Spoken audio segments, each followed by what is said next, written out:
करता हूँ एक बार फिर से और आप सभी का आज के इस मनन में मैं स्वागत करता हूँ। मेरे प्रियो यूहन्ना रचित सुसमाचार उसका तीसरा अध्याय जिसमें हम यीशु मसीह और निकुदेमुस के बारे में वर्णन पढ़ते हैं। जहाँ पर निकुदेमुस रात्रि के पहर में प्रभु यीशु मसीह के पास आता है और उसे हे रब्बी हे गुरु करके पुकारता है। मात्र इतना ही नहीं लेकिन वो ये भी कहता है कि तू परमेश्वर की ओर से आया, इस बात का मैं विश्वास करता हूँ क्योंकि तू परमेश्वर की ओर से गुरु होकर आया है। और सिर्फ इतना ही नहीं बोलता पर यह भी कहता क्योंकि कोई इन चिन्हों को जो तू दिखाता है, यदि परमेश्वर उसके साथ ना हो तो नहीं दिखा सकता। निकुदेमुस अपने विश्वास को प्रकट कर रहा है। निकुदेमुस वो है जो यहूदियों का सरदार है, वो यहूदी जिन्होंने यीशु मसीह को क्रूस पर चढ़ाने के लिए षड्यंत्र को रचा है, जो प्रभु यीशु मसीह को क्रूस पर चढ़ा देना चाहते हैं, जो उस मसीह पर विश्वास नहीं कर रहे हैं, जो उसके किए हुए उन चिन्ह और चमत्कारों पर, उन आश्चर्य कर्मों पर विश्वास करना नहीं चाहते। वो तो सिर्फ अपने हटीले मन को बनाकर उस मसीही को, उस उद्धारकर्ता को क्रूस पर चढ़ा देने की योजनाओं को बना रहे हैं। लेकिन वचन में लिखा है कि यूहन्ना इस बात को बताता है कि एक और शख्स जो फरीसियों में से निकुदेमुस नाम का, ये फरीसियों में से है और जो यहूदियों का एक सरदार है, और वो यीशु मसीह के पास रात्रि के पहर में आता है। लेकिन इससे पहले कि प्रभु यीशु मसीह उससे बातचीत करे और उन बातों को आगे बढ़ाए, यीशु मसीह यहाँ पर उससे एक बात करता, वो कहता है, यीशु ने उसको उत्तर दिया, मैं तुझसे सच सच कहता हूं, यदि कोई नए सिरे से ना जन्मे तो परमेश्वर का राज्य नहीं देख सकता। जैसा कि हम जानते हैं, वचन को हमने पढ़ा है कि लगातार लोग परमेश्वर के राज्य की बाट जो रहे थे और वे चाह रहे थे कि मसीहा आएगा, मसीह का आगमन होगा, और उनके बीच में मसीही आ भी चुका था, लेकिन लोगों ने उसको नहीं पहचाना, लोग उसको नहीं जाने। और जैसा कि कई बार प्रभु यीशु मसीह ने अपने अपने वचन में, अपने कथन में इन बातों को कहा है कि जो शख्स है, जो इंसान है, वो अपने ही नगर में, अपने शहर में आदर को नहीं पाता। लोग यीशु मसीह को नहीं पहचान पाए, वो मसीहा जो परमेश्वर की ओर से आया था। निकुदेमुस जब आया तो उसने इस बात को अंगीकार तो किया कि तू गुरु है, तू रब्बी है, तू परमेश्वर की ओर से आया है, और अगर परमेश्वर तेरे साथ ना हो तो ये अद्भुत कामों को, चिन्हों को नहीं कर सकता। क्योंकि पुराने समय में जो लोग थे वो लगातार चिन्ह और चमत्कारों पर अधिक विश्वास किया करते थे, और उन बातों को द्वारा इस बात को प्रकट कर लिया जाता था, जान लिया जाता था कि ये जो कार्य हैं ये परमेश्वर की ओर से किए जा रहे हैं। निकुदेमुस भी उनमें से एक था जो आकर अपने अंगीकार को प्रकट करता, लेकिन उसके लिए मात्र अंगीकार करना ही पर्याप्त नहीं था। ये बात प्रभु यीशु मसीह उसको बताने की कोशिश कर रहा है, और वो कहता है कि मैं तुझसे सच कहता हूं, यदि कोई नए सिरे से ना जन्मे। ये नए जन्म क्या है, और ये जिज्ञासा जब यीशु मसीह ने उसको बताई तो इसके अंदर एक जिज्ञासा उत्पन्न हुई, और वो पूछने लगा। उसने कहा, मनुष्य जब बूढ़ा हो गया तो कैसे जन्म ले सकता है? उसके अंदर एक जिज्ञासा उत्पन्न हुई कि यीशु मसीह के कहने का तात्पर्य क्या है।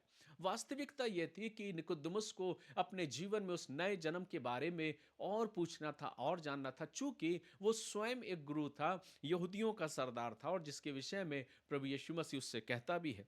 लेकिन निकुदेमुस क्या कहता है, मनुष्य बूढ़ा हो गया तो कैसे जन्म ले सकता है? क्या वह अपनी माता के गर्भ में दूसरी बार प्रवेश करके जन्म ले सकता है? यीशु ने उत्तर दिया, मैं तुझसे सच सच कहता हूं, जब तक कोई जल और आत्मा से ना जन्मे तो वह परमेश्वर के राज्य में प्रवेश नहीं कर सकता। यीशु मसीह विशेषकर उन लोगों के लिए आया था जो अपने जीवन में पाप और गुनाहों और दलदल की कीच में दबे हुए थे, जो बहिष्कृत लोग थे, जो जिनको ठुकरा दिया गया था। प्रभु यीशु मसीह ऐसे लोगों के लिए आया था, और वचन लिखा है कि वो उन लोगों को ढूंढ रहा था। जब हम आगे वचन को पढ़ते हैं तो इस अपने शिष्यों के विषय में वो इस बात को बोलता, वो कहता है, देखो खेत पक चुके हैं, कटनी का वक्त आ चुका है। तो जब हम इस वचन को पढ़ते हैं मेरे प्रियो, तो हम इस बात को पाते हैं कि प्रभु यीशु मसीह अपनी सेविकाई में अधिकाधिक लोगों को परमेश्वर के राज्य में शामिल करना चाहता था। वो चाहता है कि ये यहूदियों का सरदार भी वो किसी रीति से परमेश्वर के उस राज्य से वंचित ना हो। इसलिए प्रभु यीशु मसीह ने उससे कहा कि जब तक कोई नए सिरे से ना जन्मे तो परमेश्वर के राज्य को नहीं देख सकता, और उसके लिए जरूरी है कि हम मसीह पर विश्वास करें। आगे जब लिखा है, प्रभु यीशु मसीह का वचन कहता, मैं तो उससे सच कहता हूं, जब तक कोई जल और आत्मा से ना जन्मे तो परमेश्वर के राज्य में प्रवेश नहीं कर सकता। क्योंकि जो शरीर से जन्मा है वह शरीर है, जो आत्मा से जन्मा है वह आत्मा है। और इसलिए जब निकुदेमुस को इन बातों को बताई गई तो निकुदेमुस प्रारंभ में इन बातों को नहीं समझ पाया और प्रभु यीशु मसीह उसको बहुत अलग रीति से समझाता और वो कहता है, अचंबा ना कर कि मैंने तुझसे कहा कि तुझे नए सिरे से जन्म लेना है। अवश्य हवा जिधर चाहती है उधर चलती है और तू उसका शब्द सुनता है। अगर हम देखें तो जो निकोदेमुस है वो प्रभु यीशु मसीह की बातों को समझ नहीं पा रहा है, गुरु होने के बावजूद भी। चूंकि प्रभु यीशु मसीह इस बात को बोलता है कि तू गुरु होने के बावजूद भी इन बातों को नहीं समझ रहा। अगर मैं तुझे स्वर्गिक बातों की बातों को बताऊं तो तू कैसे समझेगा, कैसे जानेगा। लेकिन यहां पर जब हम इस वचन को पढ़ते हैं तो हम इस बात को पाते हैं कि प्रभु यीशु मसीह की सेवकाई में जो उद्देश्य था वो ये कि सब परमेश्वर के राज्य में पहुंचे। और परमेश्वर के राज्य में पहुंचने के लिए जरूरी है कि सब अपनी निगाहों को मसीह की ओर उठाएं। और तब प्रभु यीशु मसीह पुराने नियम की उस घटना का वृत्तांत करता है कि जब लोग परमेश्वर की आज्ञाओं से विमुख होने लगे तो उनके डेरों में उनके उन जगहों पर बहुत से सांपों का आक्रमण हुआ। और जब वे अपने जीवन में परमेश्वर के उस दंड के भागी हुए तो वहां पर वचन कहता है कि जैसे जब हम वचन को पढ़ते लिखा, जब मैंने तुमसे पृथ्वी की बातें कही तो तुम विश्वास नहीं करते, तो यदि मैं तुमसे स्वर्ग की बातें कहूं तो फिर तुम कैसे विश्वास करोगे। अब आगे यीशु मसीह उस बात को कर रहा है जो पुराने नियम की बात है वो यहां पर बता रहा है, जो उसके स्वयं के द्वारा रिलेटेड है, जो स्वयं से संदर्भित है। वो कहता है कोई स्वर्ग पर नहीं चढ़ा, केवल वही जो स्वर्ग से उतरा है, अर्थात मनुष्य का पुत्र जो स्वर्ग में है। और जिस रीति से मूसा ने जंगल में सांप को ऊंचे पर चढ़ाया, उसी रीति से अवश्य है कि मनुष्य का पुत्र भी ऊंचे पर चढ़ाया जाए।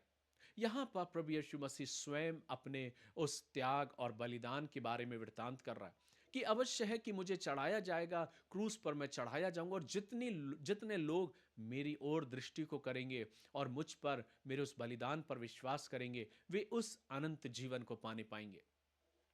जब हम आगे वृत्तांत को पढ़ते जाते हैं तो परमेश्वर का वचन कहता है, ताकि जो कोई उस पर विश्वास करे वह उस अनंत जीवन को पाने पाए। इसी बात को तो प्रभु यीशु मसीह यहां पर निकोदेमुस को समझाने का प्रयास कर रहा है। और वो चाहता है कि निकोदेमुस उस अनंत जीवन को जानने वाला हो, उस अनंत जीवन को पहचानने वाला हो। क्योंकि जब तक कोई अनंत जीवन ना पाए, जब तक कोई विश्वास ना करे, वो परमेश्वर के राज्य में कैसे करके पहुंच सकता है। और उस अनंत जीवन को पाने के लिए आवश्यक है कि मसीही पर विश्वास करना नितांत आवश्यक है। और तब प्रभु यीशु मसीह अपने उस वृत्तांत में यूहन्ना उस बात को लिखता है जो 3:16, जिसमें लिखा है, क्योंकि परमेश्वर ने जगत से ऐसा प्रेम किया। यहां पर उस बात को प्रकट किया जा रहा है कि परमेश्वर एक ऐसा परमेश्वर जो सारी मानव जाति से प्रेम करता है। और उसके लिए उसने एक प्रबंध किया है। और वो क्या प्रबंध है? ऐसा प्रेम किया कि उसने अपना इकलौता पुत्र दे दिया, ताकि जो कोई उस पर विश्वास करे वे नष्ट ना हो परंतु अनंत जीवन पाए। एक अनंत जीवन पाने का माध्यम प्रभु यीशु मसीह को उसने ठहराया और उसे भेजा, ताकि जो कोई उस पर विश्वास करे वह अनंत जीवन को पाने पाए। निकोदेमुस को भी आवश्यकता थी कि वो यीशु मसीह पर विश्वास करे, वो सिर्फ अपनी बातों को प्रकट ही नहीं करे।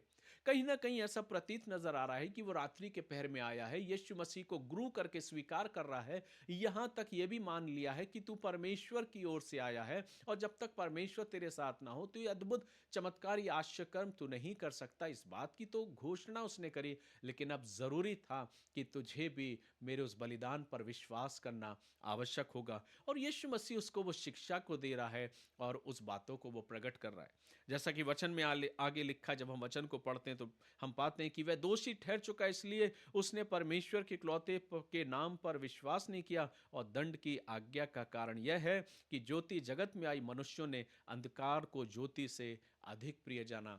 प्रभु यीशु मसीह अपने स्वयं के बारे में इस बात को वृतांत कर रहा है, इस बात को बता रहा है, जिसको प्रारंभ में ही यूहन्ना ने पहले अध्याय में लिख दिया था। और उसने अपने सुसमाचार का प्रारंभ आरंभ से किया था। जब इस पूरे तीसरे अध्याय का आप मनन करेंगे तो यहाँ हम इस बात को पाते हैं कि यूहन्ना बपतिस्मा देने वाला भी इस बात की गवाही को दे रहा है कि मुझे उसके आगे भेजा गया है कि मैं उसके मार्ग को तैयार करूं।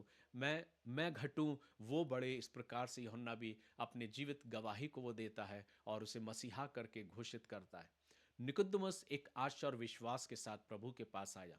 उसको जरूरी था कि वो क्रूस पर चढ़ाए हुए उस मसीह पर विश्वास करे, सिर्फ चिन्ह और चमत्कार पर ही नहीं, पर उसे आवश्यक था कि वो मसीह पर विश्वास करे। वो मसीही जो संपूर्ण मानव जाति के लिए अपने आप को बलिदान करने आया। अब और कोई बलिदान की आवश्यकता नहीं, अब और कोई भेंट की आवश्यकता नहीं, अब और कोई माध्यम नहीं है, अब और कोई बिचवई नहीं है, अब डायरेक्ट परमेश्वर से मुलाकात है अगर हम मसीह पर और उस बलिदान पर विश्वास करते हैं।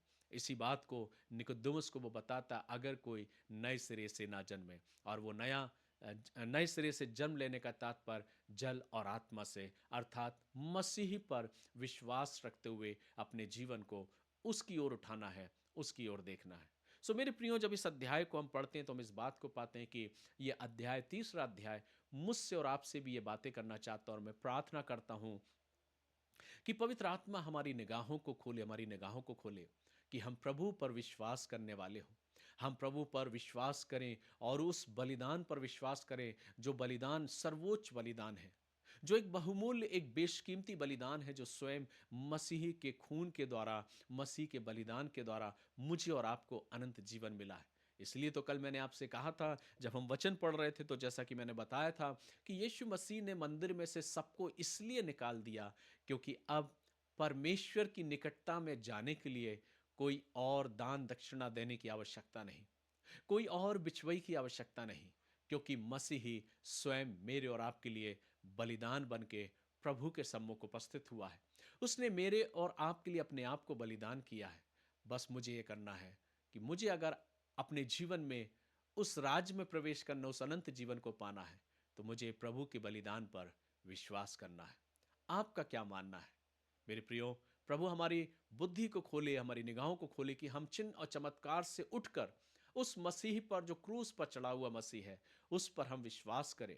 और जो मसीह ने मेरे और आपके लिए अपने आप को क्रूस पर चढ़ाकर अपने आप को बलिदान दिया, और सिर्फ वहीं पर नहीं ठहर गया, वचन कहता है वो कब्र में गया और तीसरे दिन जी उठकर स्वर्ग पर चला गया और आज पिता की दाहिनी ओर विराजमान है और वहां मेरे और आप लोगों के लिए प्रार्थनाएं कर रहा है। मेरा और आपका कर्तव्य क्या बनता मेरे प्रियो, कि हम उसके आने की बाट जो है और उस राज में शामिल होने के लिए अपने आप को तैयार करें। प्रभु हमारी निगाहों को खोले कि हम अपने जीवन के अंतिम क्षण तक उस मसीह पर विश्वास में कायम रहें। प्रभु आप सभी को आशीष दे। God bless you. आइए हम प्रार्थना करें। प्रेमी पिता, हम धन्यवाद देते हैं आपके अपार प्रेम के लिए, जो प्रेम आपने हम सभी से किया है प्रभु, कि जब हम पापी ही थे, आपने हमारे लिए अपने आप को बलिदान किया। प्रभु हमारी निगाहें आपकी ओर हैं। हम प्रार्थना करते हैं कि हम जीवन के अंतिम क्षण तक प्रभु आप पर यूं ही विश्वास में कायम रहें और आपके राज्य में संभागी हो। इस आशा और विश्वास के साथ प्रभु हर एक सुनने वालों पर और हर एक जुड़ने वालों पर प्रभु आपकी अपार आशीष मांगते हैं। प्रार्थना करते हैं प्रभु हर एक के जीवनों पर, हर एक की प्रार्थनाओं को आप स्वीकार करें प्रभु, और हर एक के विश्वास के अनुसार उनके जीवन में अपने अद्भुत कामों को प्रकट करें। इस आशा और विश्वास के साथ प्रभु अपने निवेदनों को, प्रार्थनाओं को पिता तेरे ही हाथों में सौंपते हुए खुदावंद यीशु मसीह के नाम से दुआ को मांगते हैं, आमीन। हमारे प्रभु यीशु मसीह का अनुग्रह, परमेश्वर पिता का प्रेम, पवित्र आत्मा की संगति, सहभागिता और उसकी आशीषें आप सभी के साथ अब से लेके युगानुग तक होती रहे, परमेश्वर पिता, पुत्र, पवित्र आत्मा के द्वारा, आमीन। गॉड ब्लेस यू मेरे प्रियो। परमेश्वर आप सभी को अपने अनुग्रह से परिपूर्ण करे और हम यूं ही प्रभु के वचन में दिन ब दिन आगे बढ़ते जाएं। God bless you.